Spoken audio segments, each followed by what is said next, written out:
স্টেথোস্কোপের গাটা ঠান্ডা, ভাঙা চশমাটা চুপ, হাসি মুখে মেয়েটা ফটোর ফ্রেমে, সামনে জ্বলন্ত ধূপ।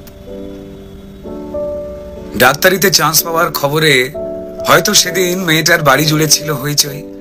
রান্নাঘর থেকে খুন্তি হাতে দৌড়ে বেরিয়েছিল মা, চিৎকার করে বলেছিল, ওগো সুখবর আছে, পাড়া প্রতিবেশী সব গেলে কই? ওগো মেজো বৌদি শুনছো, মেয়ে তো ডাক্তারিতে চান্স পেলো। এই রুনুর মা, আরে বাবা আমার মেয়ের খবর তোমাদের কি কানে গেল? মেয়ে আমার আরজি করে ডাক্তার হতে চললো। টানা 36 ঘন্টার ডিউটি দিয়ে মুমূর্ষু রোগীর সেবা করে বন্ধুদের সাথে খাবার খেয়ে গলার স্টেথোস্কোপটা খুলে মেয়েটা ঢুকেছিল সেমিনার ঘরে। ভেবেছিল দু চোখ বুঝে একটু জিরিয়ে নি। সেই যে দু চোখ বন্ধ হয়েছিল সে দু চোখ আর খোলেনি। সেমিনার রুমে যে ক্লান্ত ডাক্তারনি ঢুকেছিল, সকালে সে বেরিয়েছিল ক্ষত বিক্ষত বডি হয়ে। আর